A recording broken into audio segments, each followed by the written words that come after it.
everybody, and welcome to another episode of Adventures in HellwQrld. I am Mike Rains, a.k.a. Poker and Politics, and I am joined, as always, by the mysterious L. What's poppin', my beautiful babies? And Sarge is off on an undercover mission funded by George Soros, so this week replacing him is Karma. Hi. Don't be nervous, Karma. We're not that scary. No, you're not. But yeah, so this week with Karma on the show, we were going to be talking about what's happening in Australia, her homeland, which is apparently but a piece on the chessboard of the battle between the Patriots and the deep state. And unfortunately, according to QAnon, that piece has been sacrificed. But before we get too deep into what's going on in Australia, we have to let you know that QAnon leads to some bad stuff. So here's a content warning. Content warning. The Adventures in HellwQrld podcast talks in depth about QAnon, which means we have to talk about all kinds of child abuse and violence against people. Listener discretion advised.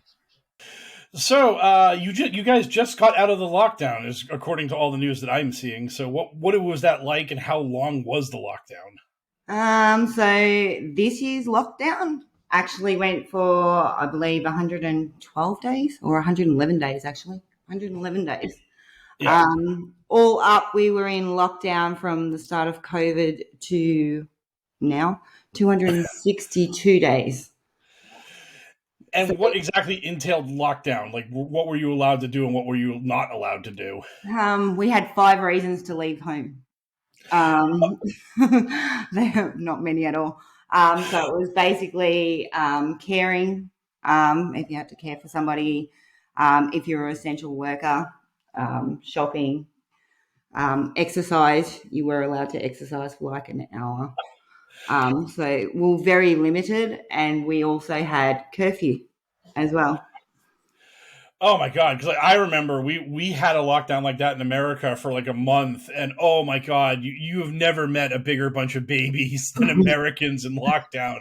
Oh, the pouting. Oh, the plight. Oh, I can't get my hair done. Do you have any idea the pain and oppression that I feel as an American, not being able to see my professional hairstylist? Oh, the idea of nearly a year-long lockdown with that kind of restrictions, like, I can't even comprehend that. So, like, that had to be on some level pretty maddening. It didn't really bother me too much, but I know I got to work from home, so nothing really changed for me. But other people, obviously businesses were suffering, and a lot of businesses have closed down here. They'll never open again. And even, I think it's as of today, even it's only just retail stores starting to open now. And even then, it's only like 10 patrons inside. So we're still not fully, just, go do whatever you want. It's not like that. Yeah.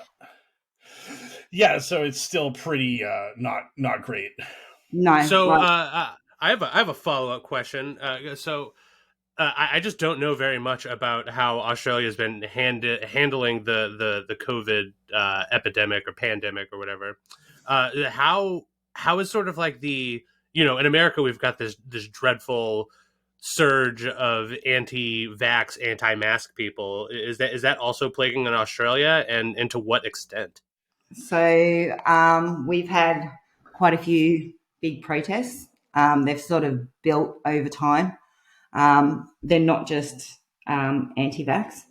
You've got a mixture of everything, pretty much, with the protests. You've got businesses, and then you've got your conspiracy anti-vax. They're all just sort of merged all into one at the moment, and they've been holding them pretty regular.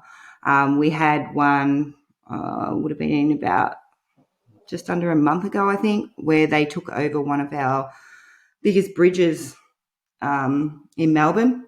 And when I say took over, they actually were jumping on people's cars.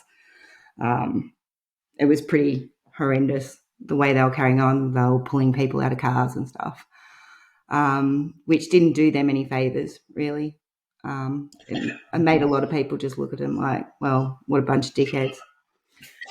And you know that chalk up a win in the column for the good guys, because you know if at the end of your rallies or protests the end result is the population at large looking at you and just being like, what a bunch of dickheads. Well, I feel like that's pretty good for us. I mean, like from the stories I heard, you know, there were people in those cars that had kids in the car and stuff, and they were watching all that. You know, they weren't just marching; they were drinking as they were doing it. So they were pretty much out of control. And they were playing cat and mouse with the police. So the police didn't want to go onto the bridge because they didn't want to cause accidents or have them do anything stupid with the cars on the bridge. So it was like a big full day of cat and mouse with the police. I remember seeing a protest somewhere in Australia. I hope I'm right about this, but like the protesters actually like broke the police line and were like running through it, and it was just like, what is the goal of running through this police line? What is on the other side, you dum-dums? Why did you break that police line? Did you like think you were like scoring a goal in soccer or something? Like, we did it, we made it past the police, now we can run across this field. They were just playing Blue Rover. Yes. Yeah. And I'm pretty sure that was the same day. So it was here in Melbourne, but I'm pretty sure that was the same day. They just, I've never seen anything like it here, ever. Yeah. And the bridge that they actually went over actually collapsed many, many, many years ago. So, and a lot of people died on that bridge, you know, so a lot of people were not happy with what they did and the way they did it. And on top of that, they tend to head to our memorial as well and protest there, because they know the police won't sort of go across that line, and they'll stand there and sort of, you know, hey, yeah, come on. Get away from the memorial, guys. This is kind of sacrilegious. So what is the memorial about? So it's basically the Anzacs that went to war and stuff. So, but they just tend, like, they've even turned around and sort of had a go at the protesters this time as well, because they had a standoff with the police there for, I don't know, 3 or 4 hours. They just wouldn't move because they were too scared to move, because they knew what would happen once they got off it. Right. They're like, I've put myself in this quote-unquote safe zone, but the moment I leave it, I now enter the arrest zone. Yeah, so I really don't want to leave the safe zone. And because obviously it's got to a point now where the police are using, you know, projectiles and different sort of tactics, and then it's all cry me a river because I've been hit and I got hurt, and, you know, and you just sort of like, tough luck. You went out there, dude. Like, I've got no sympathy for him. I've got none. It makes me laugh so much just listening to a person from like a civilized country being like, well, the police were escalating their levels of non-lethal violence to even this level of non-lethal violence, whereas here in America, it's like if a cop sees you and they don't like you, you're just dead. They just kill you. Yeah, they'll shoot you twice in the chest and then ask you to put your hands up. Yeah, exactly. Well, the way that the Aussies were acting, they were acting like that, though. That's what's happened to them. Oh my God, you know. I just died. I got hit with something, you know, and oh my God, I'm dead. You know, I got hit with a beanbag round, and nobody knows my plight. It's like, try coming to America and see how long it takes for a police officer to use more than a beanbag round on you.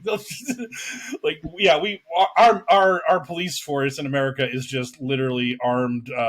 Just an occupying army that is terrified of the people around it, and thus responds with deadly force in almost any situation. Yeah. Because. Yeah, especially if any brown people are involved. Oh boy, you better believe the deadly force is like deadly force is the only force. Is if any people involved are brown, it's just like, oh, non-whites are here, just lock and load. Yeah, make sure you got one chambered up for this incident, whatever it is. Yeah. It's trespassing, blam! It's over. Yeah. You'll never trespass again. Oh, I mean, like, honestly, I mean, we are almost numb to it. But if you watch the videos of like Tamir Rice or John Crawford getting shot, it's literally a cop just rolling up on them, and immediately the moment they have like line of sight on the guy, they just shoot him. They just shoot them, and it's just so. I mean, outside of America, that has to look so horrifying, and you have to have this image of our country as just this absolute nightmare hellscape. where the police are allowed to do these things, then they don't get charged for a crime for doing them. It's mind blowing. So, but anyhow, gun violence just in general. This is the part. This is the segment of the show where I reveal something embarrassing and sad about myself. It comes up every once in a while. But so I'm scrolling through my news feed the other day, just getting caught up on news of the world and news from my country or whatever, and I see that the Boise mall shooting or whatever was happening, and so I saw the headline and it said that 2 people were killed in a mall shooting. And I didn't even bother to read the story because it was only 2 people. And then, I scrolled past it and just immediately felt incredibly guilty that I was just like, 2 people doesn't even register. 2 people died in a horrible shooting. That's not enough to get my views. It's fucking madness. Our country is horrible. Yeah. And speaking of the whole gun thing, this is a segue back to Australia. We have been endlessly told by QAnon that all of this happened to your homeland, Karma, only because you good people don't have guns. And if the citizens of Australia were only armed to the teeth, you wouldn't have been locked down. I think I read that so often, and it's just like, we were never like that. Even when we had guns, it didn't make a difference. We weren't like America with our guns. Yeah, correct me if I'm wrong, but weren't the gun control laws a little more lax in Australia before you guys had one big tragedy and then everybody just sort of got together and just guns are the worst? Yeah, we didn't. I mean, we still we had shootings, but it wasn't anything. There's no comparison whatsoever to America. But yeah, we're pretty free with them and stuff. And I mean, people still have guns here. For certain things. But yeah, it's the main thing I read everywhere. It's just it's all your fault. You gave away your guns. If you didn't give away your guns, you could have, taken back your country. And I've even said it to them a few times. You have guns. I don't see you doing anything with yours. I just don't get it. We never had guns the way they're making out. Even if we did have guns, it would have changed anything. Oh, everyone just likes to talk tough about guns and how the gun is this great equalizer against government power.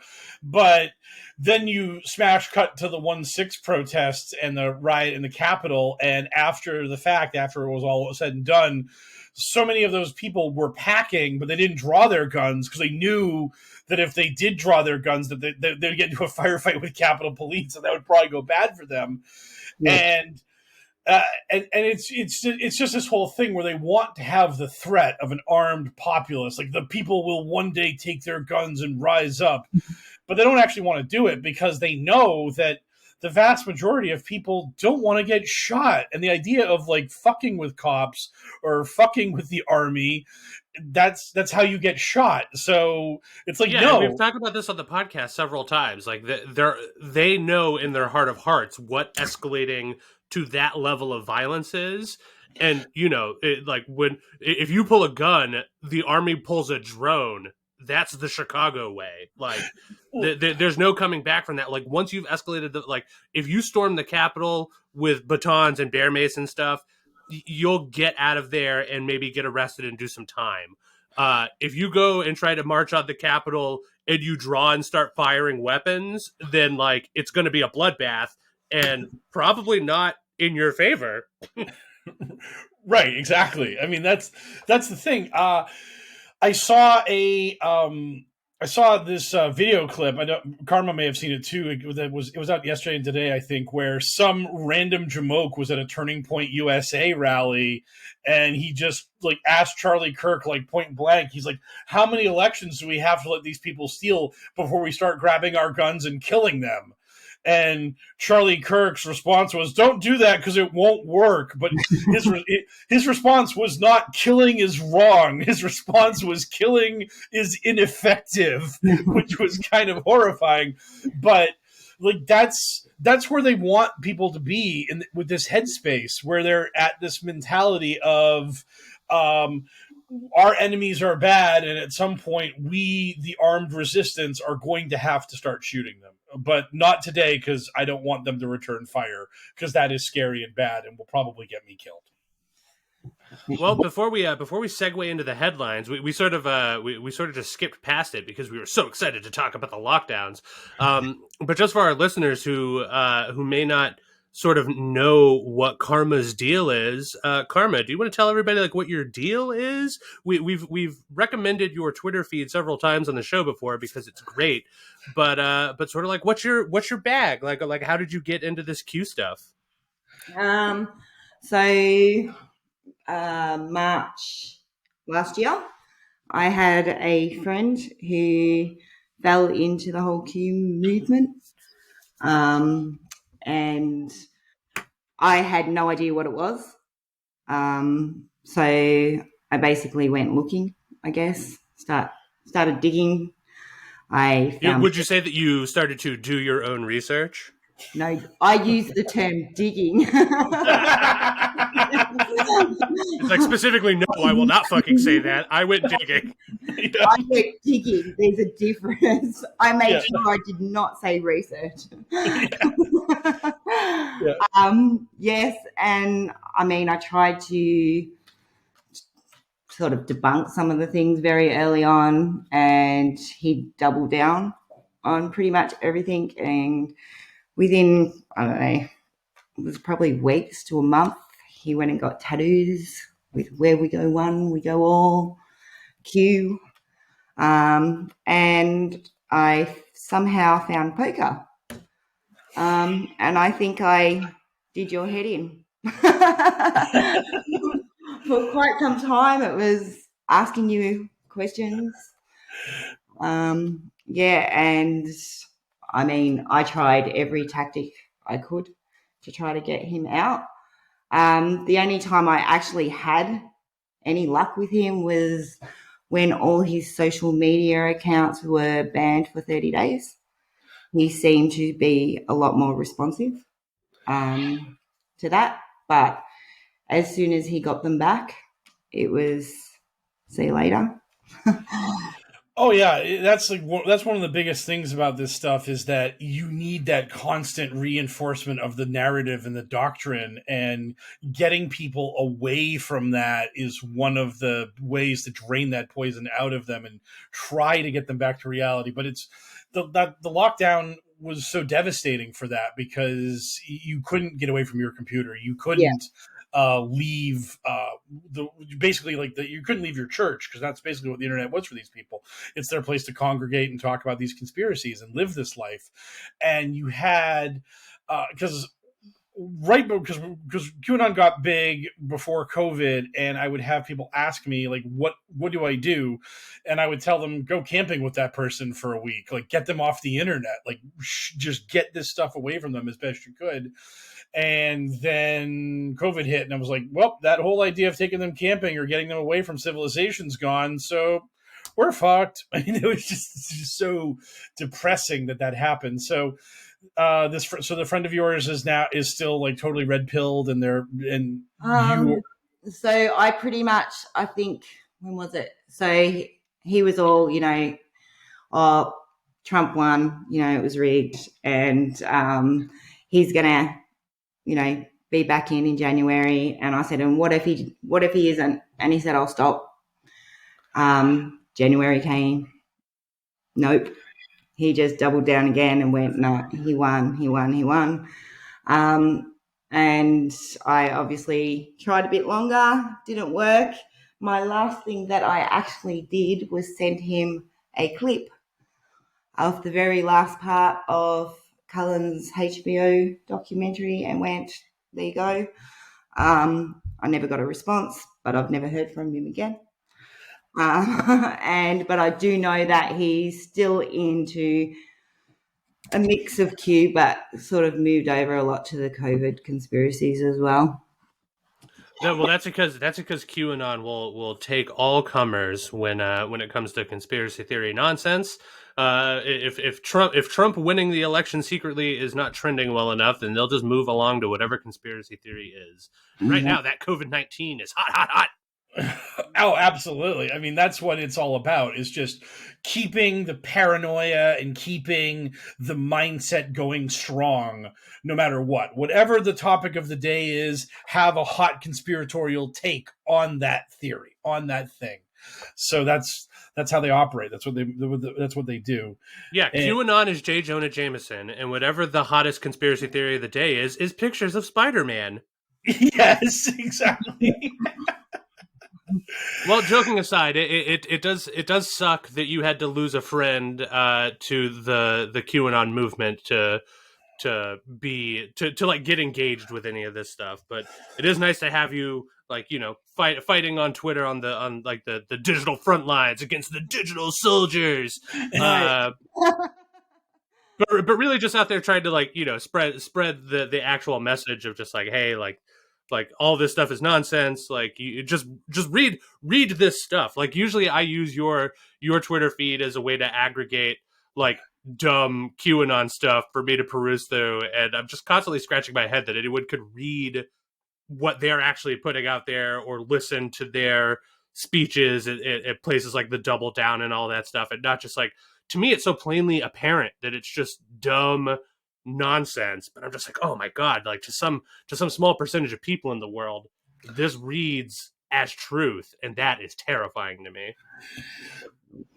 Yeah. So it's nice to have somebody out there collecting all that stuff for me, so I don't have to sift through it myself, because ain't nobody got time for that. I think that's one of the biggest things. Like, obviously, you know, telegrams are not a very nice place at the best of times. And I do get a lot of comments saying, you know, that they're glad that I actually go over there rather than them. So I don't mind. Yeah, it's brilliant work. It's like genuinely incredibly helpful to myself. Sarge, I know, has expressed his appreciation for what you do. I'm sure Mike is right there with us. So, you know, on behalf of everyone involved in the Adventures of HellwQrld podcast, we really think that what you're doing on Twitter is useful and helpful. So yeah, we are glad to have you, even if the circumstances that got you here were unfortunate. Thank you. Yeah, and I was super thrilled that you were able to cover the Patriot Double Down, because my day job is designed to keep me like just trapped away from the world on weekends, which is usually when these wacky conventions and all sorts of other nonsense happen. So I think it's time to get into the Patriot Double Down. So it's time to talk about Q's in the news. From the digital headlines to the digital front lines, it's Q's in the news.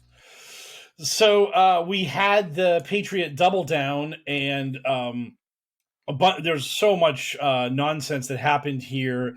I think we'll tackle kind of like the most important thing first, which is that we had a bunch of people running for Secretary of State in different states in America come out on the stage and talk about how they were totally cool with what was going on in QAnon. I mean, not those words, but it's obvious because they're at the Patriot Double Down. And 107, who we're going to be talking about a lot here, was basically implicating that this is part of QAnon's like bold agenda. Their big strategy is to have people that believe in this bullshit win elections as secretaries of state in various states, so that when elections happen in those states and the wrong person wins, you have a secretary of state who'll be like, nope, they didn't win, fraud, stolen election, rigged, whatever. And they just are going to try to throw that election in the trash and literally deny the people of that state their right to vote. So here's a question about that strategy. It certainly sounds terrible, right? But if the strategy is to elect like Q believers to the position of attorney general, so that so that way when it comes to these voting processes, they can throw those out, just being like voter fraud, like it was rigged. Like, doesn't it fall on the people in power? Or like at that point, doesn't the question be like, well, how is there such rampant voter fraud under your watch? Like, you have your hand on the wheel. How are you allowing so much voter fraud to happen in your state? I don't think they actually want to explain these things. They want the voter fraud to be just this nebulous, monstrous, unstoppable force that they have no control over. All they can do after the fact is point it out. and like make vague noises about maybe next time we'll be able to stop it, but they don't actually want to like explain how they're going to proactively prevent it. They only want to throw the election in the trash after the voter fraud that they allowed to happen under their watch happened. So, Karma, that was day 3 of the roundup when those people were all on the stage? Because I know Fincham was up there. Who were the other secretaries of state or people running for it? They were. Sorry, I had them all written down, but they're right down the bottom, and I was at the top of the page. Not a problem. Yeah. So on the last day, Wendy was obviously there. Wendy Rogers, resident QAnon nut, for those not totally on the ball of these things. Wendy Thomas, burger heiress. Yeah, yes. You see her whenever you order your Baconator. So it was Wendy, Mark, Finchman, is it? Yeah, that's Fincham. That's the Arizona guy. Yep. Sonny Borelli. Oh, yep, Arizona state guy, yes. And now I don't know how to say this one's last name. Leo by something or other. I don't know how to say his name. Oh, just butcher it. We're bad with names here by too. Suki or something like that. Oh yeah, I think I know who you're talking about. Yes. So yeah, the best part is that we're not journalists. We're just idiots on the internet. So like no one comes to our podcast expecting us to get people's names right, or hopefully even to really get information correct. I mean, we try, but we are not journalists. Yeah. So they were some of them. I think there was also. Yeah, I'm seeing that like Arizona, Nevada, Michigan, Georgia, and California, which had people that were running for Secretary of State in those states. I'm sure that guy in California is going to. There was a Rachel Ham. Yeah, that's one of them. But I'm sure the person in California is going to do great. They're really going to make it. So I mean, like. So what the hell were all of these people doing at the Double Down? Were they just there to like, do a little dance on the stage and just be like, hey, QAnon believers, we're in your corner. We also think that Trump somehow won that election from a year ago. Oh, they were, I mean, their main talking point was the election fraud. Sorry, were you going to say something? No, the floor is yours, Karma. Oh, thanks. I mean, that was their main talking point. I mean, there was a lot of, I don't know. I honestly think Wendy is pilled. Oh, there's no doubt Wendy is pilled. I just found it. Rachel Ham is actually the person running for Secretary of State in California. So she's the one running for office to get a blue check mark from Twitter and to pretend that she's doing anything because ain't gonna happen. But Fincham is running in Arizona, which is like super scary. So I mean, and also someone running in Michigan is super scary because that's another state that was not really that close, but Trump did win it in 2016, so it's a possibility.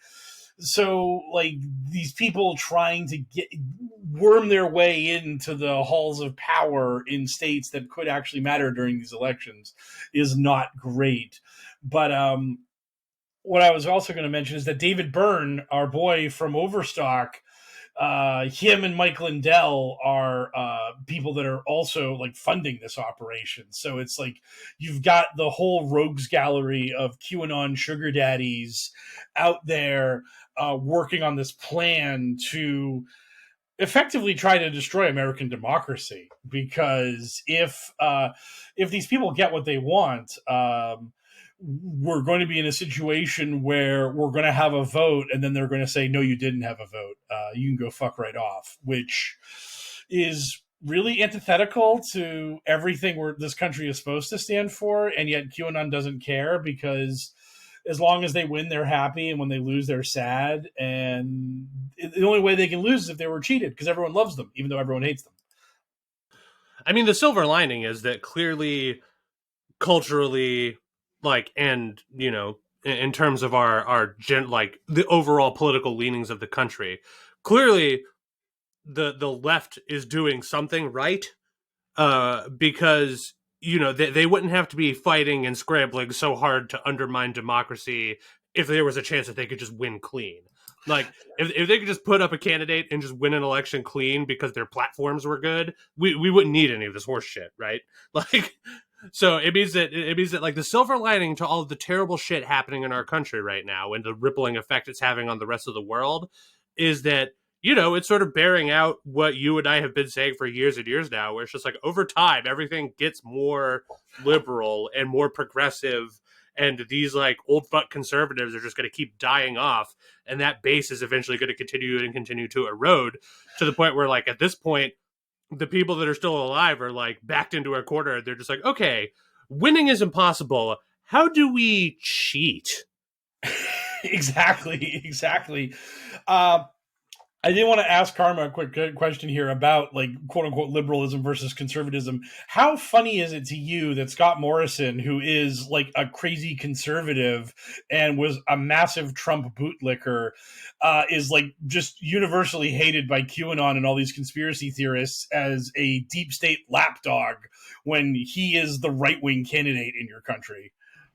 Well, if you, with all our QAnon people, they pretty much believe that everybody in our government, doesn't matter who, is part of the deep state, pedophile, Freemasons. Like, I don't think there is one that they like in our government at all. Wow, I haven't heard any Freemason panic in a while. Well, I thought the Freemasons were played out. Are they still a thing in Australia? Oh, in Australia, yes. That's crazy. Yes. It was funny. Like, literally, this genuinely happened. This isn't just a bit for the podcast. Like, last week or the week before, while driving around in my town, I was like parked behind, or like waiting in a light behind a car in front of me, and they had a Freemason sticker on the back of their car, and I was just like, "Huh, I haven't thought of the Freemasons in a long time." Yeah, no, I mean, our police are all pedos. Yeah, like everyone down here is pretty much. I don't think there's anyone in our government. Oh, there's a couple that obviously are sort of gone to the conspiracy side a little bit, but majority of them, yeah, no. As a quick follow-up to that, I know that Burn Spy is like personal friends with Morrison, and I think like Negan HQ is also someone who's kind of associated with like people in power in Australia. Like, I haven't like been keeping up with those two clowns. Like, how do they take it that like their boy, because like Burn Spy got Morrison to say something about satanic ritual abuse in a speech at some point. It's like, how are those clowns taking Morrison selling out to Soros? I haven't actually seen anything from those two. Like, I don't know. Yeah, are they still on social media or anywhere? I haven't actually followed them myself. I think Burn Spy is on Gab, but it's really funny. It's like you are the closest. You are basically Australia's version of like a friend of Trump. You're like kind of like a lesser known Roger Stone pal of like the big guy, and then you turn around and your conspiracy theory is like, oh yeah, by the way, the big guy sucks. We hate him. He's bad. It's just like, no, the big guy was my juice. That's where I was getting my pull from, was him being good in your eyes. Now he's bad. So, but anyways, back to the Double Down. So the star of the belle of the ball, the star of the show, besides Jim Watkins singing his song because his son was running late, was secret guest speaker Juan07. So give us a little detail into that. Can't be how that's pronounced. I'm going to make you do another read on that one. Yes, I'm not sure how it's pronounced either. Isn't it 107? It could be 107. I mean, I'm pretty sure that the We'll pronunciation. Just give him a nickname. Yeah, well, let's just call him Wanio or something. Yes. Let's call him O'Siven or something. I don't know. I'm almost 100% sure that the first name is not supposed to be pronounced Juan. I don't think that name has ever been pronounced Juan by any non-Caucasian person in history. I bricked the first name really hard, and I fully acknowledge and accept that. But Juan, I don't know how I even said it. It didn't even sound like that in my own ears. Oh my God, I'm horrified. But So, anyways, explain to us who O'Savin is and why he was so controversial at the Double Down.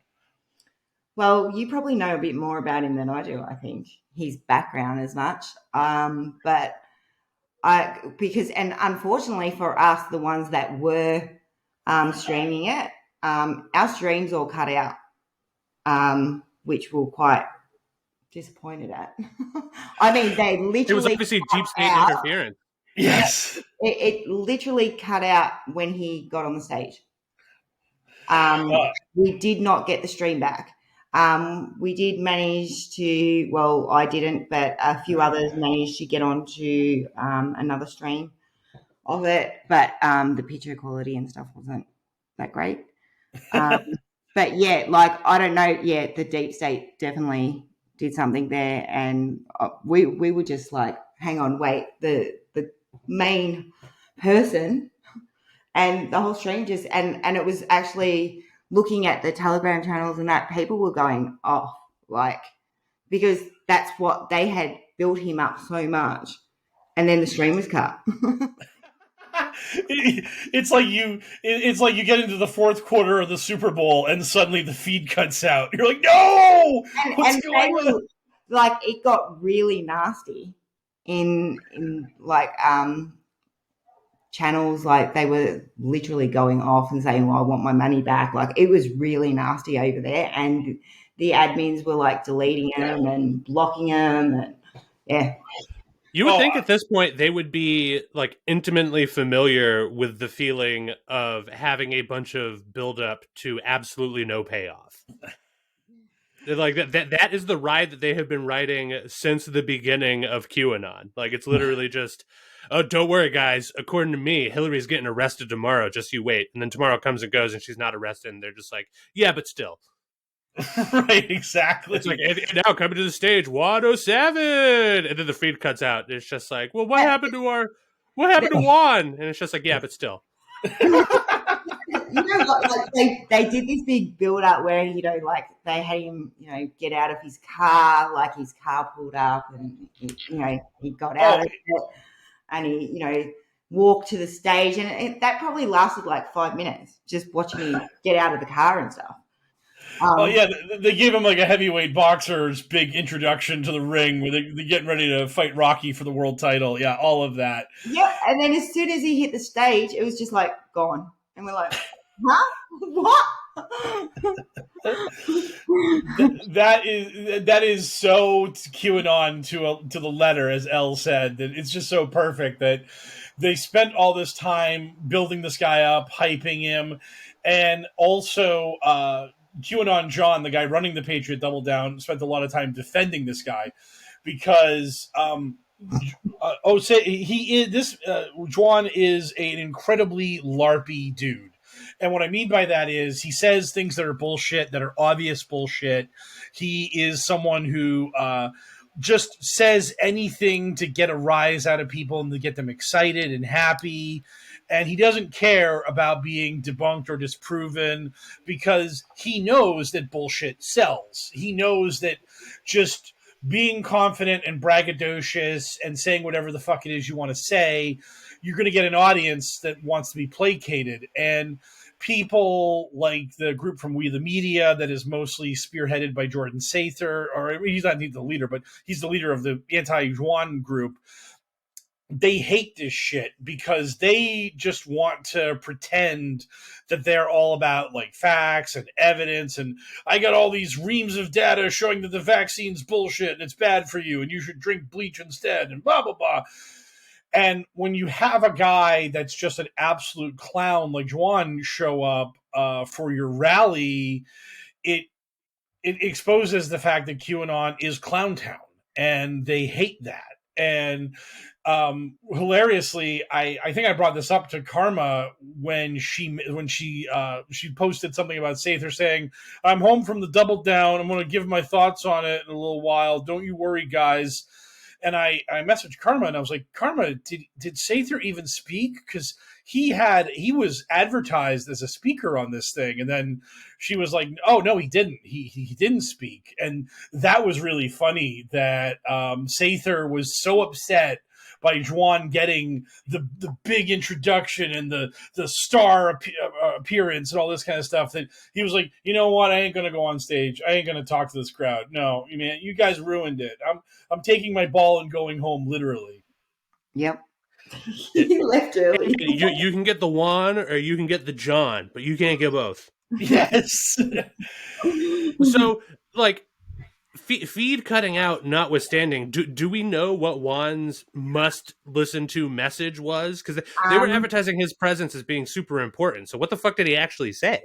I know. All I can tell you is some of the things he spoke about. I know he spoke about, obviously, COVID. He spoke about 9/11. He spoke about the Oklahoma City bombing. And he spoke about the white hats are erasing debts. Oh, so he just did it all. He did 9/11 trutherism. He did Jisera, Nisera, because that's what debt erasure is all about. That's that nonsense. That's like the reevaluation of the Iraqi dinar bullshit. So it's like that to me, that like literally sounds like a speech that when Juan gave it, I could just see like Sather either off stage listening to it, and like halfway through the speech, he just like storms up to his hotel room and begins like angrily throwing his socks into his suitcase and being like, I'm getting fucking out of here. I can't take this shit. Fucking just Sarah bullshit. Because like that is that level of hopium, that level of just absolute nonsense. Me and Elle, like eons before QAnon, we lost a friend to this stuff. And like I would say that like 3-4 years ago, I bumped into them on social media. And that guy doesn't know who I am or any of that kind of stuff when it comes to the anti-QAnon stuff. But he was like promoting to me like buying physical silver even now.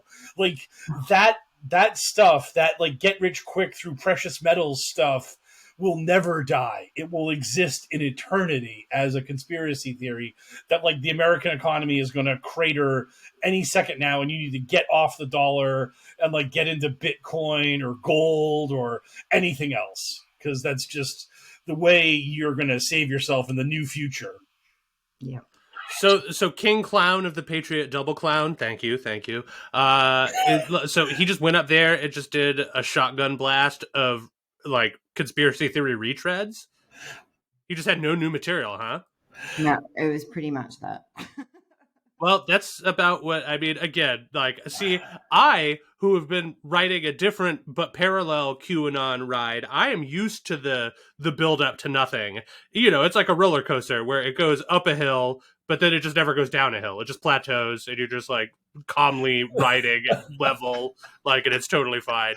So, like that is about what I expect. They're just like, oh, you'll never believe what 107 has to say, and what he has to say is like he's talking about terrorist activity from 25 years ago, from 35 years ago, you know, just a bunch of nonsense that amounts to nothing. And then he's just like, and don't forget, Jews are bad, thank you, and then leaves the stage or whatever. Yeah, good stuff. Yeah, that just like that. I was just imagining in my head that roller coaster where you go up a hill, then you just see this giant crane dragging the roller coasters on a straight line through the rest of the track until it stops. And I don't know why that visual is so appealing to me.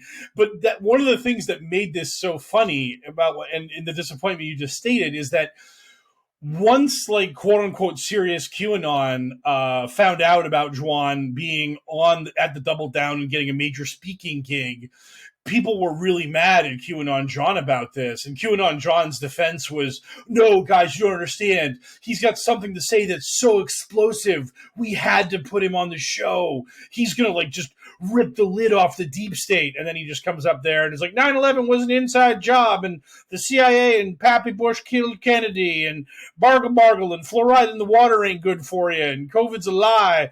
And here are some people running for Secretary of State, and you should vote for them because they're going to end American democracy. Juan Hillary Clinton and Timothy McVeigh, same person. Thank you. Yes. Yeah, I mean, you think that. I mean, it's like, no, Juan actually wasn't important. He didn't actually say anything big. I think it was because they had him back, obviously, the next day. Yep. And he introduced, I think it wasn't the director. but it was somebody to do with the movie, the Operation Underground Railroad. It was Jim Caviezel, our boy, our beautiful baby boy, Jim Caviezel. Well, they had The another Jesus. one on before then as well, though. Oh, they had one. Yeah. Yeah, I don't know who it was. It wasn't the director of the movie, though. It was somebody to do with the movie. So he introduced them first, and then they played, obviously, the trailer for that movie, and then he introduced Jim, who went on that rant.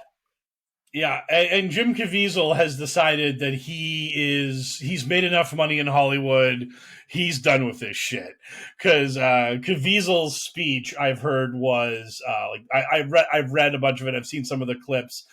Did the clips you saw of Caviezel's speech truly get to the meat of it? Or was there anything that was left on the editing room floor that you saw, Karma, that was something of note from Caviezel? Because I know he concluded with "Where we go one, we go all," which is not good if you're a sane, rational human being. He did. I know he said the storm's upon us. He used that line. Oh, great. Yeah, he said we're heading into the storm. The storm is upon us. Yeah.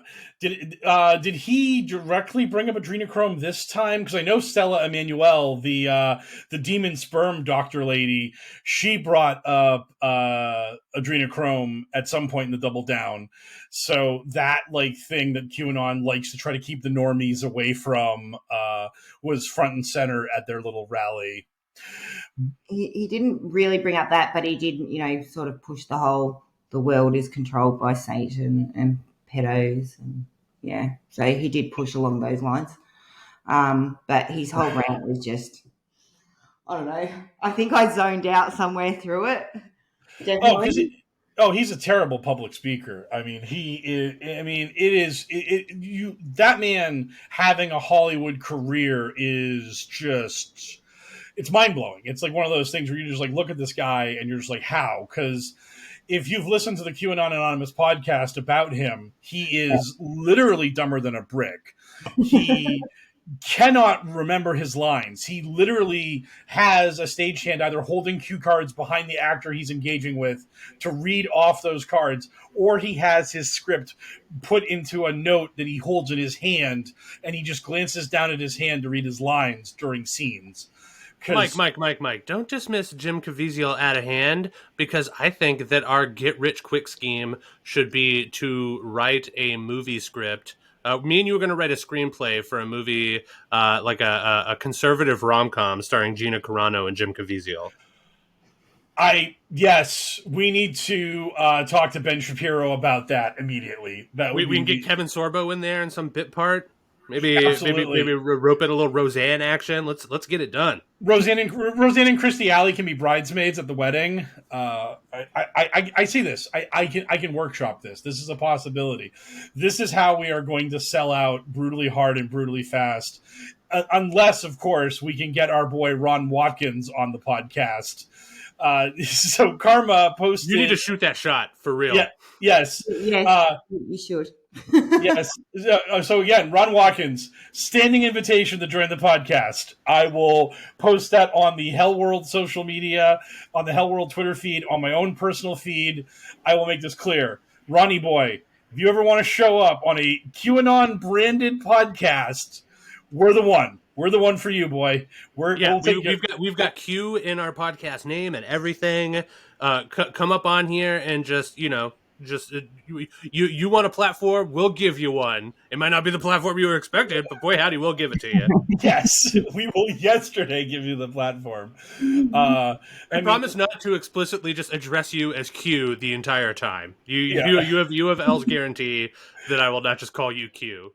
Yeah, and I won't even bring up your dumb Wagyu cowboy beef hat. Like, I'll play nice until you're gone, and then I'll fucking dunk on you a bunch. But the Ray Ayanami doll will be brought up during the conversation. He has to answer for that. I've even said on the podcast that if he is to run for public office, he has some things to answer for, and that's one of them. So yes. if he wants Q podcast to go on to spread his message ahead of his campaign run, he's gonna have to answer for his weird Japanese sex doll.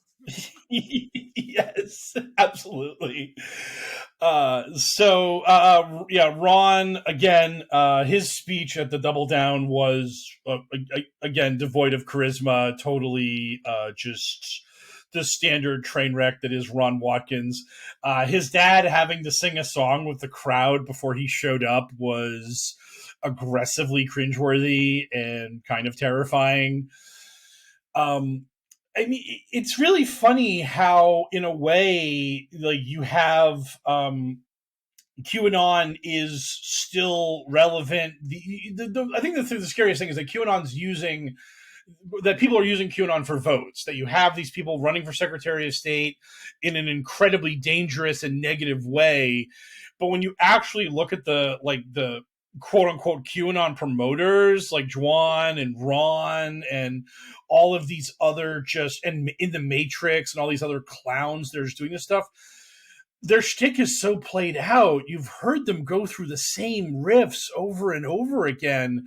And that's kind of the problem with the movement, is that you're stuck. You're just a car stuck in the mud. And no matter how much you push, there's nothing new to really talk about, because there's no elections for another year. Trump shows up once every 2 months to do a rally and get people all worked up, but there's no forward momentum for the movement, and there won't be until somebody wins something. And it's going to be hard for them to do that when you have Lynn Wood and Donald Trump himself and other QAnon promoters telling their audience, stop voting. Voting is rigged. It's bullshit. Don't attend. Don't give them your time by wasting it. It's like going to the polling place on election day. Spend that time with your family. Go to church. Get closer to God or whatever. And there are a bunch of QAnon promoters who are like, hey, guys, don't listen to the non-voting people. Listen to us and totally vote, because this time it's going to work. And I just wonder if they lose a few more elections, how long can the people that are begging them to keep voting, even though it's totally rigged, how long do they actually have a voice before people just give up and agree with Lynn Wood that voting's for suckers? I mean, hopefully it happens immediately, because the best possible thing I could imagine for politics in our country is conservatives not voting. So I agree. I'm 100% team voting is rigged. Don't even bother, conservatives. Why bother throwing your vote away? Just stay at home. So easy. It's so easy to stay at home. Just watch football or something. Yeah. So I'm going to jump over a few of our headlines, just because this headline is so hilarious from Elle, and it's Vaccina Matata for the kids. It's Vacuna Matata. So you know what I'm learning on the podcast today is you just don't know how to pronounce Spanish words. I don't. Your Caucasian tongue cannot parse these sweet Spanish words. Vacuna is Spanish for vaccine. Aha! I did not. And it rhymes with Hakuna. Yes. So I'm assuming you got the reference, but you still somehow failed on the execution because your tongue just can't do it. I can't do it. I'm not good. But the FDA has basically said that all signs are pointing to the fact that early next week there's just going to be the full vote on authorizing shots for children from 5 to 11 in America to receive quote-unquote kid-sized doses of the Pfizer vaccine. And this, of course, is one of these red lines that QAnon gets incredibly upset about for about a month, and then they're going to forget about it, because back when us adults were all getting the vaccines, that was supposed to kill all of us. We were all supposed to die. The world was going to end. And then it happened, and QAnon just kept on trucking. But now, quote unquote, Bill Gates is coming for your kids. And so I saw Torbs, my boy from Gab, and I see a bunch of other QAnon promoters that are literally like, they're coming for our kids. This was what cannot be allowed to stand. And they're just inciting people to violence. And it's really scary that this is something that could happen in the next few months, that children could be schools could do inoculations, or vaccines could be like in places away from the parent, or like you're going to have ugly situations where one parent is pilled and the other parent is sane, and they're going to fight over the kid getting vaccinated or not. And this kind of rhetoric about the fact that the vaccine is going to kill your kid, I mean, that's how you get people to lash out with violence, when you claim that their children are being threatened. And these people are openly provoking that, and it's really dark. Yeah, but I mean, you know, the fact is, all these kids are going to get the vaccine, and they're all not going to die. So, as long as all of these like real heroes can just keep their fucking weapons holstered, then no harm, no foul. But like again, like we can't do anything about these people wanting to incite violence. So we just have to hope against hope that they don't decide to go crazy and do violent actions, or if they like can't help themselves, that the repercussions for the violent actions that they perpetrate are swift and potent enough to stop any further violence. Like the big nothing burger of all the you know, the January 6th indictments or whatever, you know, it's not strong enough. The next time these Q people get antsy in their pantsy and overstep, we need to make sure that they know that that's not acceptable, and that they should never overstep again in their whole fucking lives. Yes, it's frustrating watching how the 1-6 proceedings are moving along, because like so much of what happened, it's like the big fish aren't being called into account. And I know that Rolling Stone article came out where one of the ringleaders of the ground troops was like saying, "Oh, I hung out with Mo Brooks and Cawthorn and Marjorie Taylor Greene's staff," and like Mo Brooks came out and was just like, "Hey, I didn't call for insurrection. My staff might have talked to that guy about doing a little insurrection, but not me." That was particularly spicy, that like he decided to throw the people working for him under the bus as potentially being seditious. But on the whole, it doesn't feel like enough ringleaders are feeling the sting of this shit, and the whole Bannon being held in contempt thing. Let's let's move that along with a little more speed. Can we start actually holding some people's feet to the fire for any of this shit? Because they're just going to do it again. If they're going to be, if anything, emboldened by the timidity of the response to this stuff, and that is not great.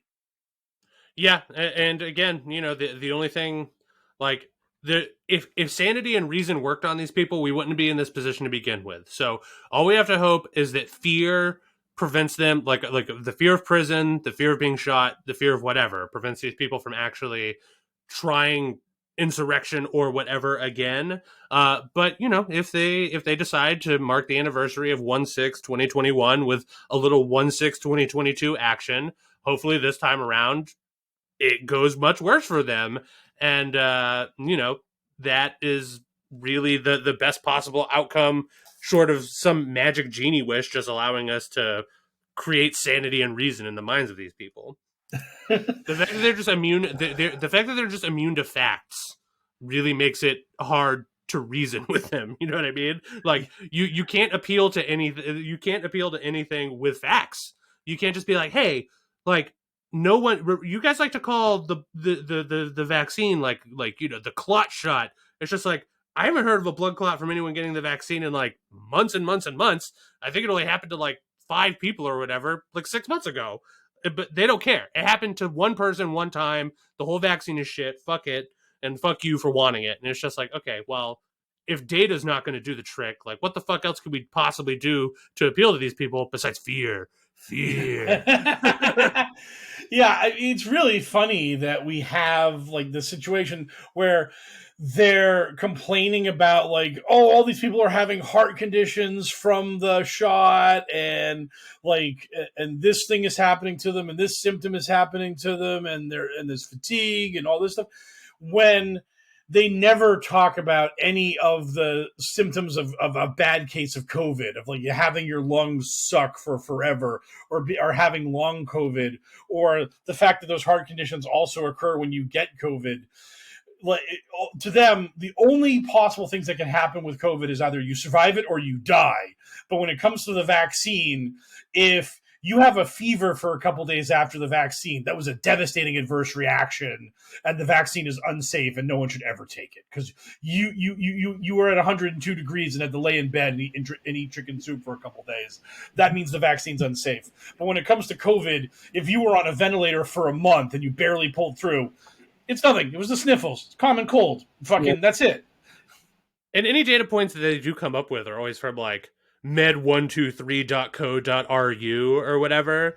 And so it's just like, here's my evidence from John Hopkins saying that the vaccine is safe. If they're just like, yeah, well, here's my evidence from 123medicine.biz saying that it's dangerous. I'm just like, okay, well, of the two, I don't know, which one of these two websites would you like to be giving your credit card information to? Yeah, exactly. Exactly. So we have managed to get through an hour of delicious headlines. Maybe time to open up the mailbag and see what our listeners have to say to us. Our listeners got questions. We got answers. It's time for Q&A. So Narc opens up by saying, has any one of the Q grifters that said General Flynn was part of the Q team addressed the lawsuit by his brother where they immediately said that we're not QAnon supporters and we are very insulted by being called QAnon supporters?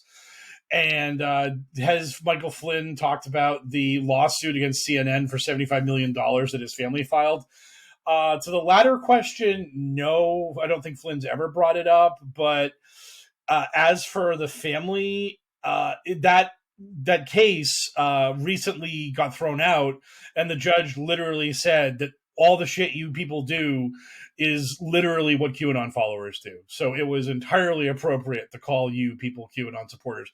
The fact that the Flynn family took the digital oath right after Q ordered people to take the digital oath, kind of a tip-off that that's what they were doing. And it's like it was super ridiculous that they even attempted that thing. Like, how dare you call us QAnon supporters?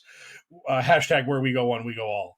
I mean, it was just very silly. I don't even know why they were doing it, other than the fact that like it allowed them to grift QAnon by saying we're suing the fake news media for printing lies.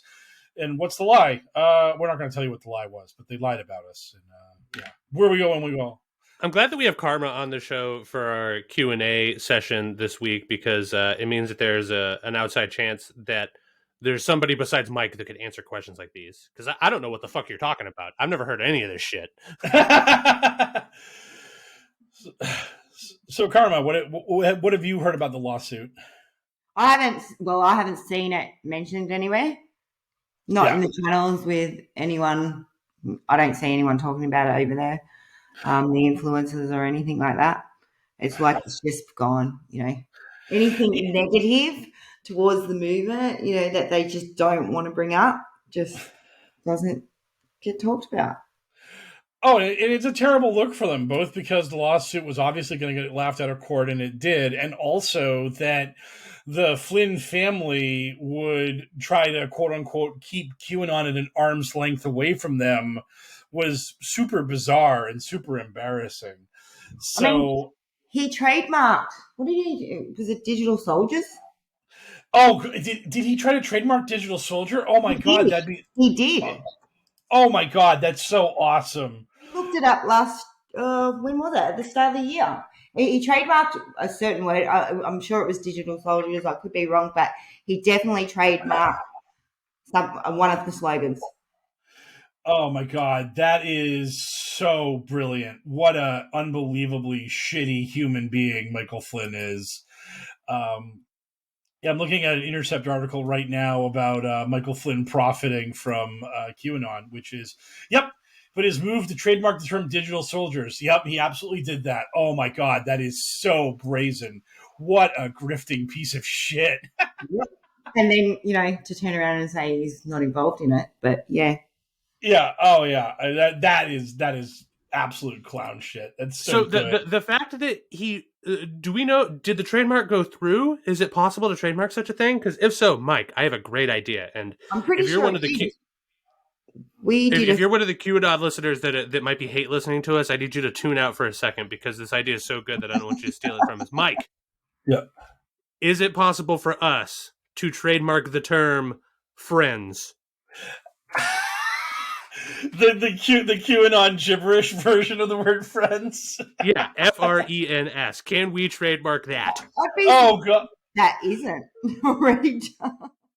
oh god, that would be so good. Oh, the main thing you need for like something like that is to prove that you're using it in a business sense. So like if you started printing up shirts with like Pepe and with the word like friends under it, oh god, you could.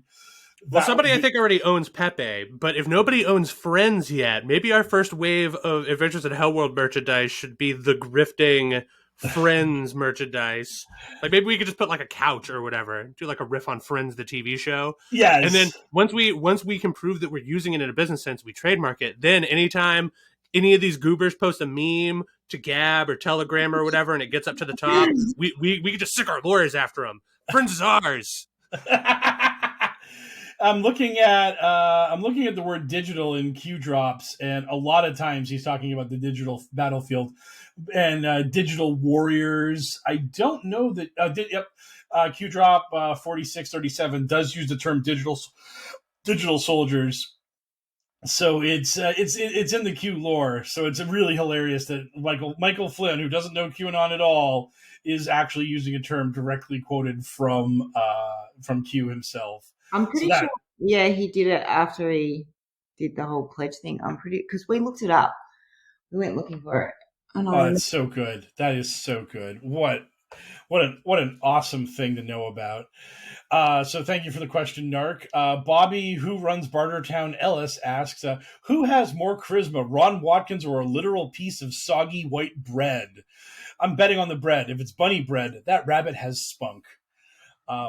I know less about bunny bread than I do Ron Watkins, but since Ron Watkins has actual negative charisma, I would give it to the piece of bread. No way, man. Ron Watkins is an absolute unit, and his charisma does stuff to my bathing suit area. That is the clip we're going to like cut out of the podcast and like post it to our account in our attempt to lure Ron onto the podcast. That's going to be the bait to hook our fish. Yes, that's gonna be us like saluting Chad Alpha Ron Watkins, being like, "Hey Ron, you're the stud of all studs. We don't know why you needed to go to the soap house when you're obviously just fighting the ladies off with a stick. But yeah, come on to our pod." I have seen the ladies telling him how hot he is. Oh dear God. And they were actually, one was trying to actually set him up with her own child. That's even better. Oh yeah, I saw that like that message where, oh my God, that was, oh boy, the arranged marriage that your mom tries to make with you and Ron Watkins. That is, you either hate your child. Yeah. Yes. Oh my Lord. Yeah, I mean, like, so this is gonna be a journey, but just stick with me because there is a point at the end. Back in my early 20s, while cruising around the internet, I unfortunately, and this was not something I was trying to see, but I did see it. I saw a video somebody posted of a woman having relations with a dog, and like I said, stick with me. And at the time, it bummed me out because I was just like, man, there are dogs in the world that are getting more human action than I am as a human man in my early prime. And hearing people say that Ron Watkins is attractive to women makes me believe that Ron Watkins is the new sex with a dog. Thank you. Maybe that clip is the one we should try to hook him with. I think Ron would take that as an upgrade. Oh my God. That's going to be the next big clip for Ron Watkins' credibility. Ron Watkins is the new sex with a dog. Yes. So thank you for the question. Snorlax CPAP asks, how screwed are we once the Boston Dynamic robots learn about Q? Will they usher in the 10 days of darkness? And then he has a gif of a Boston Dynamics robot doing a dance. Boston Dynamics robots are terrifying. And I think that anything that could possibly spur them to ending all life on Earth is bad. But I mean, all the Boston Dynamic robots really do is like be kind of mobile. They have like all the mobility of a drunk human. So I don't really feel like, I mean, even if somebody went in there, like, you know, even if somebody did some 90s style hack the planet action and programmed all Boston Dynamic robots to love Q, like what are they going to do? Like balance on a crate? Like do a little dance, or like, you know, they don't do anything. They're certainly impressive, but all they are just like slightly more mobile robots. So I'm not worried about Boston Dynamic robots. Talk to me like 20 or 30 years in the future when they have like AI programs running them or something. Yeah. I think the scariest thing I've seen is like the Boston Dynamics where the dog has a gun attached to its back. And I think that's in France or somewhere where they're starting to do that, where they're trying to weaponize the robots, which is obviously like where this was always going to go. But the dog is still not. We're not quite at the T-800 yet. When we get there, then shit's gonna go bad. It also is a dumb robot dog with a gun mounted on its back any more scary than just a predator drone? Like, no. I mean, sure. Like in a perfect world, it will make precision killing of targets better and easier, so that way, like our dumb predator drones won't have to just like level an entire building to kill one target. But for the time being, it's just like, oh yeah, it's a robot with a gun on its back. Like I'm much more afraid of the ones that can fly, personally. Like I don't know. Yeah. Just like, oh, it's a sweet, adorable little robot dog. Like, maybe if they start trying to make them look like regular dogs, like if they just put like skin on it and fur, and it just like trots up to you, and you're just like, oh, what a sweet little pup, and then like it just unloads a round into you, then it might be time to get afraid. But until then, I don't know. Yeah. I'm not worried about Boston Dynamics robots. Yeah, they're too goofy to be intimidating. Yeah. So, Karma, have you dealt with Boston Dynamics robots at all? No, I haven't. Okay. Take that, Boston Dynamics robots. You haven't made it to the locked down Soros-controlled island of Australia, so they don't care about you. Existential Dread Locked Down, hi Dread, says, are you seeing more of a merging with the IM movement in QAnon recently? We have Michael Flynn in the Negative 48 movement that seem to be indicating a merging. What is your take on that? I haven't seen a lot of the IM stuff. I know that Flynn had that incident where he read something and got himself into some hot water of the rest of the people because they were like, hey, you're reading cult shit. Stop that. But I'd say like the main promoters of QAnon that I've seen haven't done much in the way of like fomenting any mergery of IM to the movement. It's like when a few years ago In the Matrix and Spooky Groove went to Rantha and talked to that crazy lady who claims to be channeling the spirit of a 3,000-year-old warrior or whatever that nonsense was. I mean, QAnon really isn't picky with who they associate with, but I don't think that IM has the kind of sticking power or gravitas necessary to actually steer the ship of QAnon towards its own agenda. I think I need to step in here as avatar of our audience and be like, hey, Mike Rains, what the fuck are you talking about? What the hell is IM? IM is a scam movement that was founded by a guy named Guy Ballard in the 1930s, and it's this it's your standard kind of like hokum where you become what is called an ascendant master, and then and those people are of history's greatest leaders like Christ and basically all the people that moved and shook and made up the world. It's kind of like a really weak, pathetic version of Mormonism where Joseph Smith was like, hey, I'm kind of like Jesus, and people were like, oh, sounds good to us. This guy was basically trying to get on that same kind of tip where he was like, hey, I'm super important and you should join my cult because I'm the man. It was basically kind of like a 1930s version of like the Branch Davidians or any other small sect of people that got a bit of traction around them. So I had to like look up what IM was, and I was kind of like what is this about? So I don't think it really had a lot. I don't think it has a lot of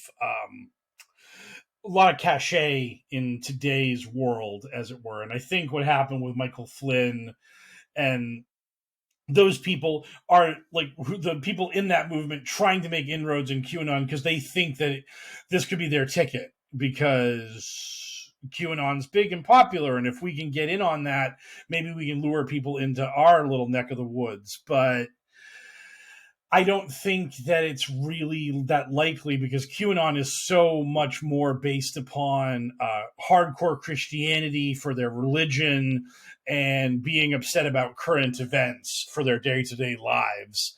So I really don't think trying to figure out reincarnation and all of that kind of stuff, I'm not thinking that's going to fly. I mean, like that's way more new agey. And I mean, there's QAnon promoters that are hardcore Christian hate the people that got into QAnon through anti-vax and holistic healing and chakras and opening up your third eye. Like that's like a factional like territory rift in the movement.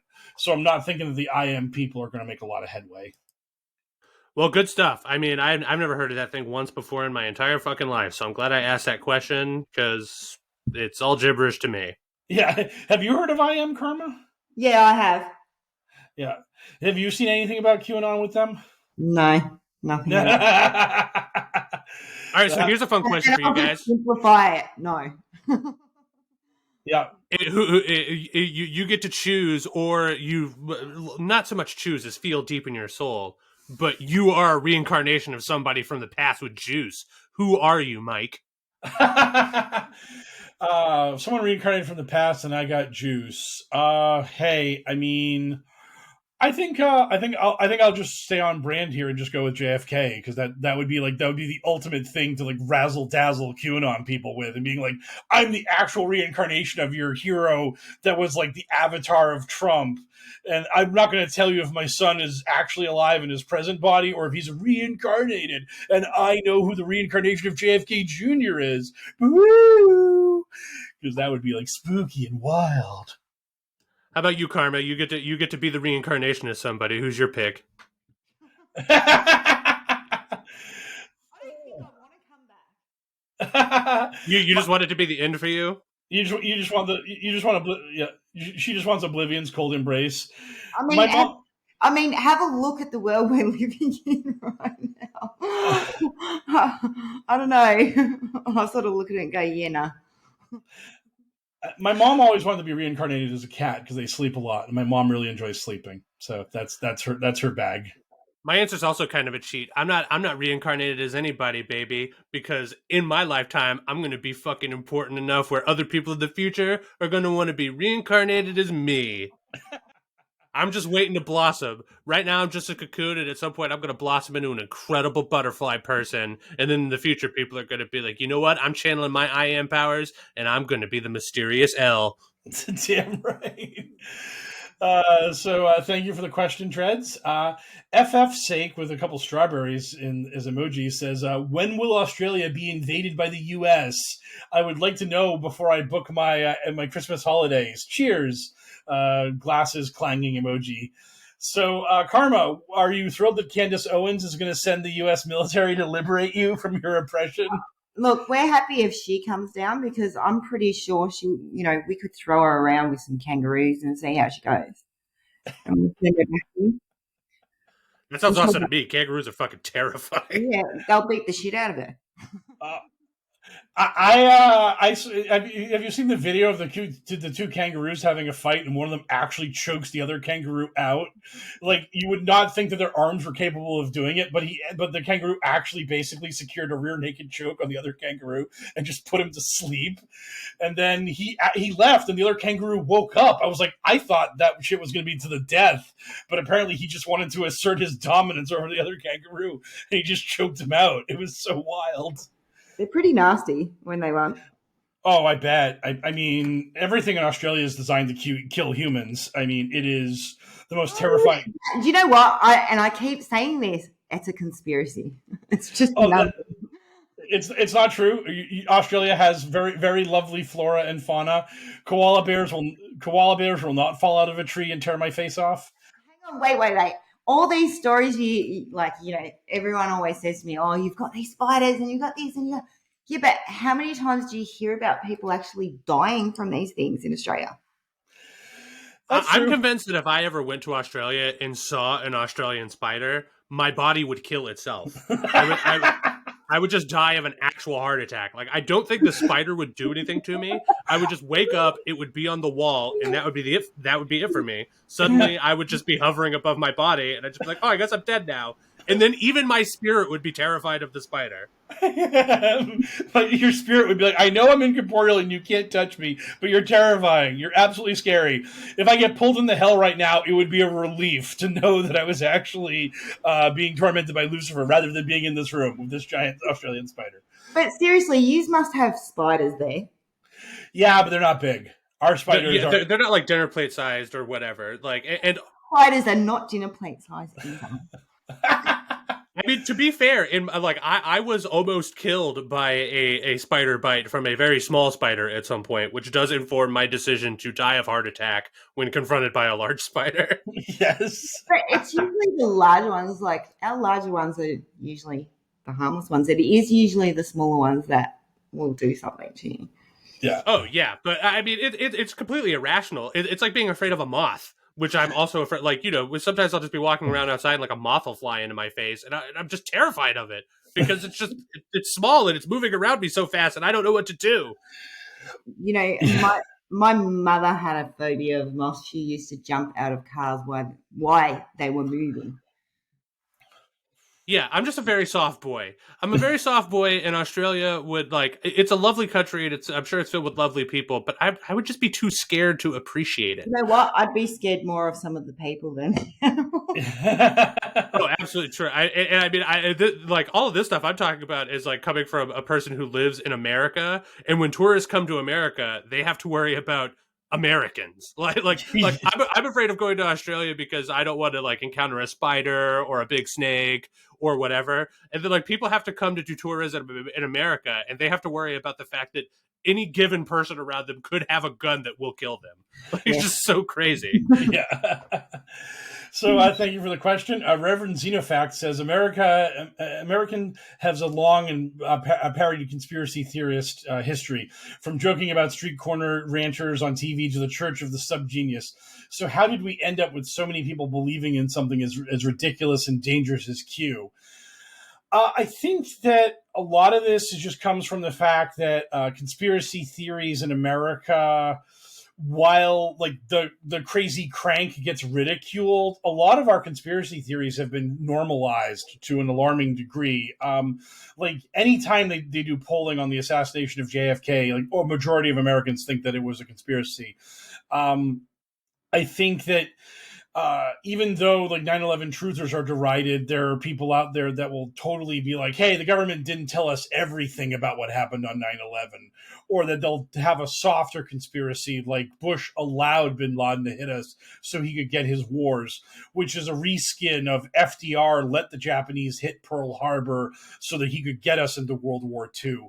So there's always been this undercurrent of, quote unquote, the government is lying to us. And once you have that in existence,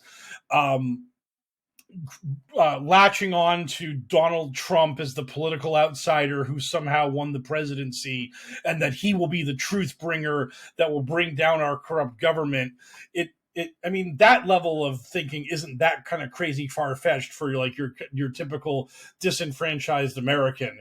And then you have COVID lockdowns and restrictions on your life, and the next thing you know, you're looking for any answer to that shit, and Q gives it to you. Sorry, I was getting caught up on my news of the world on my phone, and I had my microphone muted. I don't know. Maybe the short answer is just that Americans are stupid. They're just willing to buy into a bunch of horse shit. I wish that if there was a clear-cut reason as to why Americans were so prone to this conspiracy stuff. And I know it's not just an American problem, but a lot of these conspiracy theories that you see spreading to the rest of the world are getting they have their origins here. If we knew why it was a problem, then hopefully we could fix it, right? But there's no clear-cut reason to it, aside from just the fact that people would rather believe something interesting and fantastical than the banal reality of life. Like, did JFK just get shot by a single disgruntled person that wanted to murder the president? Or was it a CIA covered up conspiracy perpetrated by aliens and the Rothschilds? Like, if life was a movie, I know which movie I'd rather be watching. But, you know, the reality is that life is not a movie. And it's Occam's razor. Like, the simple solution is usually the correct solution. But nobody wants the simple solution because it's so boring. Snooze. Oh, man. Like, bummer. Donald Trump lost the election because the other guy just got more votes. Snooze. Boring. No. Government deep state conspiracy. Trump won. Trump forever. Like, that's just the simple fact of it. Right. And there's no fighting against that. Like, there's no way to make the truth punchier. Yeah, it was. You mentioned this either on our caballing episode or one other thing we did, where one of the things about the JFK assassination that makes it like so jarring is that literally the barrier to entry to kill the president back then was to own a gun, and that makes that story so boring because nowadays to attempt to assassinate the president would require such an incredible amount of effort and work and finances and resources, when back then it was just some dipshit literally at his job was able to poke a gun out of a window and take a couple cracks at him. I mean, that's so alien to the world that we live in nowadays, where the president's driving in an armored limo called the Beast that has 6 pints of his own blood chilled, waiting to transfuse to him should anything happen. Yeah, I mean, like conspiracy theorists just need to try to find the exciting parts of reality versus trying to make reality more interesting by lying to themselves about what's going on. That would be interesting. Yeah. Like when they should just get fired up when a new species is discovered instead of like getting fired up when somebody loses an election clean. That would be great. Yes, that'd be awesome.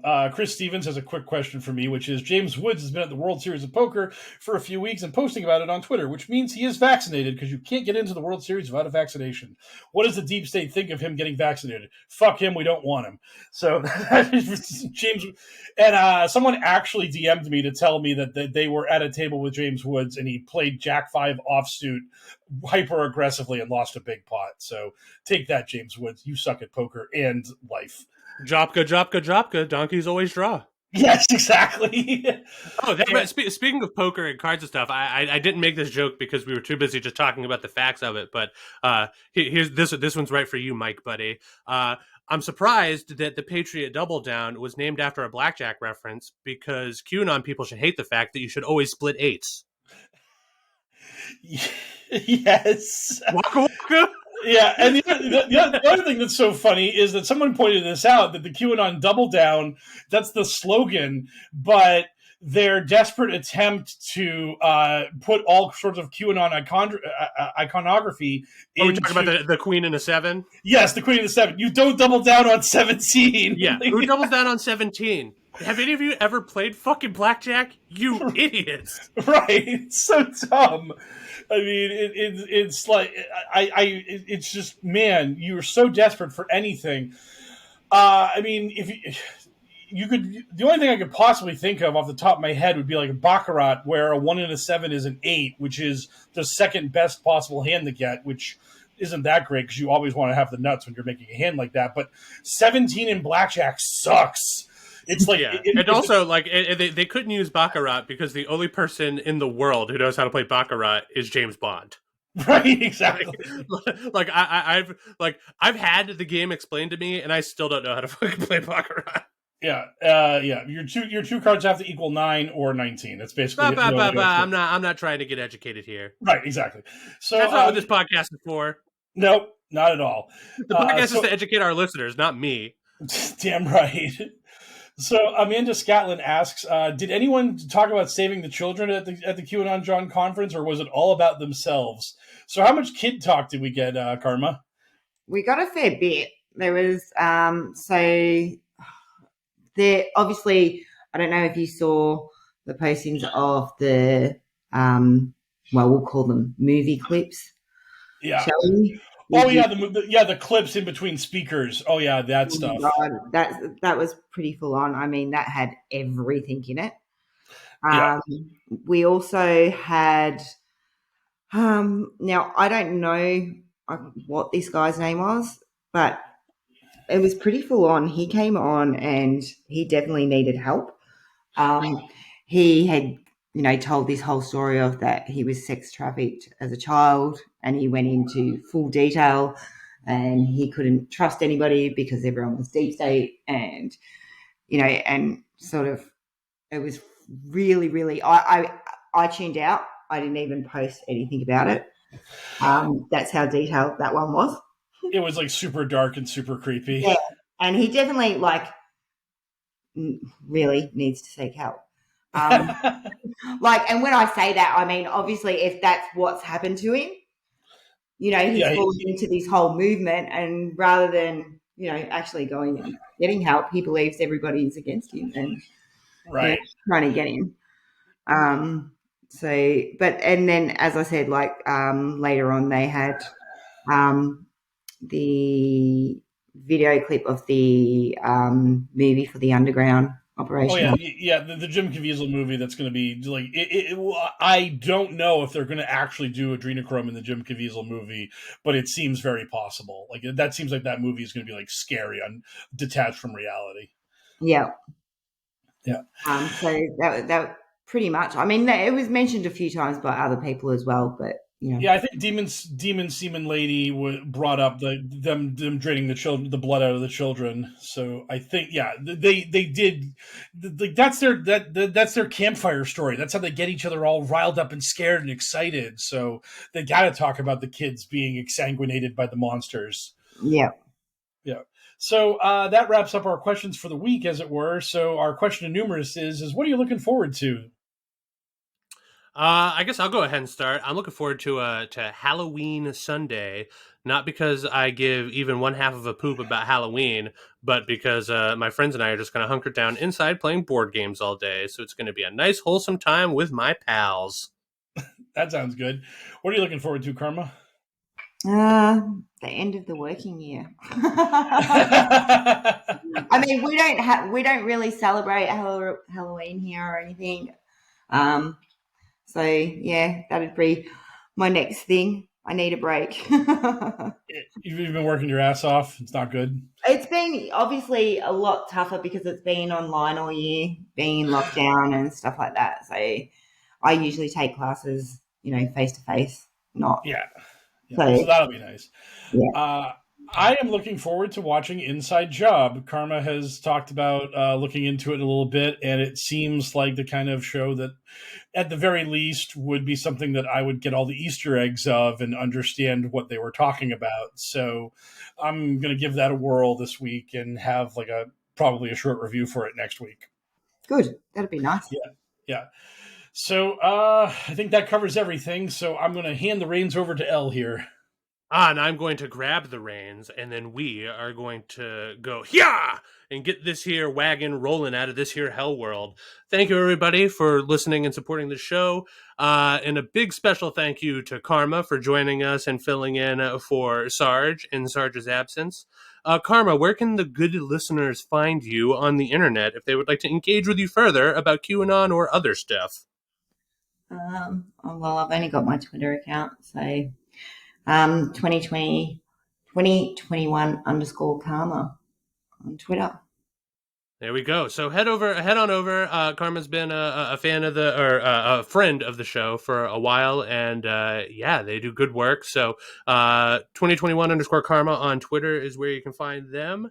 As for the rest of the shilling portion of our show that we know that you love so much, this is the part where I tell you that if you'd like to continue to support us, you can do so for free by telling a friend, giving us a 5-star review or whatever, on whatever podcast platform you happen to be listening to us on.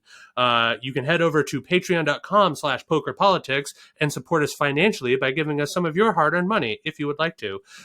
Anybody who gives us $5 or more a month gets access to a slate of bonus content that we produce and upload, including Kabbalin and The Foulest Deed and other more current topics to be discussed in the future and more series to come.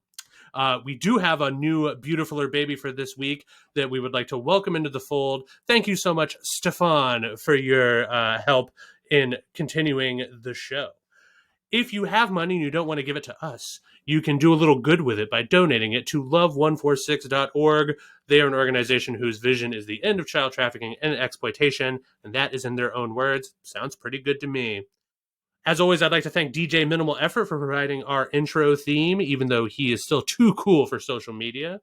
Frosty, our voiceover friend, who has provided the voice of Q when necessary, but also provides all of our bumps and drops and such, can be found over on Twitter at FrostyVO if you'd like to go hit him up and tell him that you like what he's doing. And even though Sarge isn't here to help me shill it, I'm happy to tell you that he and I still do our weekly podcast for Pop Media called Bingewordy. And you can find that over on Twitter at Bingewordy, BINGEWORDY, or wherever you get your podcasts. We are wrapping up Spooktober, and the penultimate episode for the month is on A Nightmare on Elm Street. So you can come see what Sarge and I have to say about one Friedrich Krueger. So, for another successful episode of the Adventures in Hellworld podcast, I am HellwQrld, signing off, as always, and in perpetuity for our wonderful expert in all things QAnon and madness, Mr. Mike Rains, and our special, very special guest host, Karma. Good speed, Patriots!